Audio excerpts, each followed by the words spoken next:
ng mga tao mula sa iba't ibang bahagi ng mundo.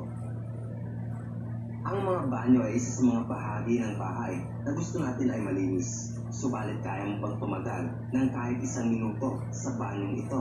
Ang Makoto sa bansang Nigeria ay isa sa mga pinakamahihirap na lugar sa buong mundo. Ang mga bahay nila ay gawa sa mga kahoy na lumulutang sa tubig. Kung titignan din, ay parang marupok ang mga ito. Kaya naman nakakaawa ang mga tao na nakatira sa lugar na ito.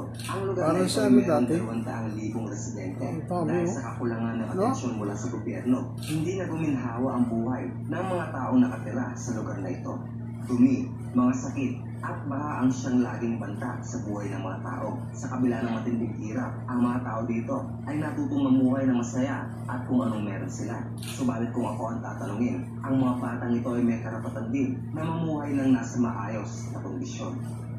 Mga itim, ano? Bilang pagsunod sa tradisyon at pamumuhay sa modernong panahon, ginawa ng China ang Pyramid Building. Ang building na ito ay inspired sa mga rice terraces na matatagpuan sa buong Asya. Ang pinakamataas na gusali na nasa gitna ay may 18 palapag, habang 12 palapag naman ang ibang gusali. Kung titignan ito, ay isang laro ang Lego na binuo para gawing tirahan ng mga tao. Sa loob ng mga bahay makikita mo na napakamoderno ng pagkakaayos. Ito, maganda ang view sa labas. Subalit sigurado naman na marami ka rin kapitbahay. Kapag sa pinakamataas ka nakapwesto, abay kita mo lahat na ginagawa ng kapitbahay mo sa ibaba. Sa bansang Cambodia, makikita naman ang isang floating village na ang Kampong Luang. Ang transportasyon sa lugar na ito ay bangka at basa. Hindi magagandang bahay. Dahil sobrang taas ng pundasyon ng mga bahay dito. Nasa 6 hanggang 9 na metro lang naman ang haba ng mga kahoy na sumusuporta sa bahay para maka-adapt ito sa pabago-bagong taas ng tubig, lalo na kapag may bagyo. Dahil sa nomadic lifestyle, ang buhay ng 300 pamilya na nakatira sa lugar na ito ay sadyang napakahirap.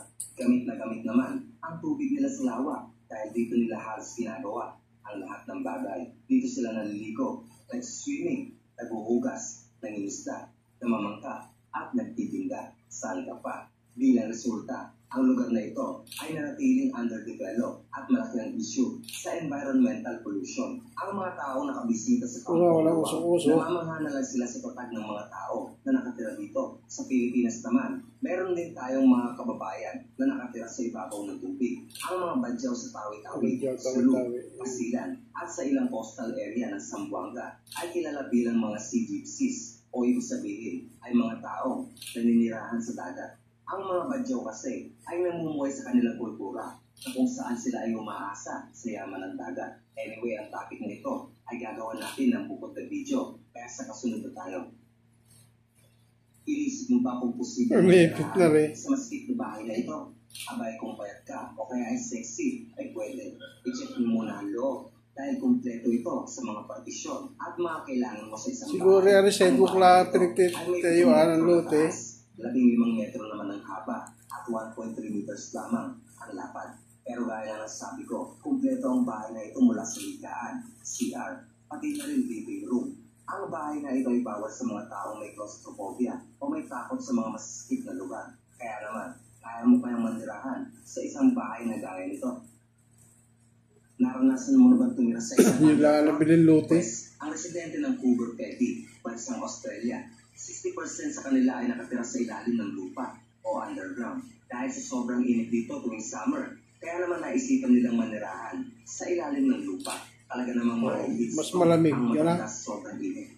Gamit lamang ang mga simpleng materyales gaya ng sandstone at siltstone na may maintain ito ang temperatura sa 20 degrees Celsius sa buong taon. Hindi na nila kailangan ng aircon sa tag-init at warmer sa taglamig. Dahil sa ideyang ito, nabawasan ng mga tao na namamatay dahil sa sobrang init sa lugar. Bukod pa dyan, nakatipid pa sila ng konsumo ng kuryente.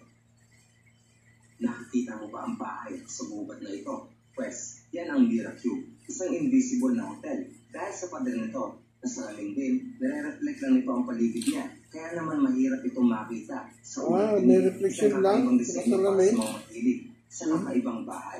Masikip at maliit man, pero fully equipped ang bahay na ito. Tuwing gabi ang hotel na ito ay nagiging mas maganda dahil sa ilaw na nangyayari sa loob ng bahay. Sa araw, salamin, hindi mo makikita, transparent. Kaya mong tumira sa kubo na walang ilaw, isitahin mo ang Mira Cube dahil isa itong pambihirang experience na maaari maaari mong maranasan. Salamat sa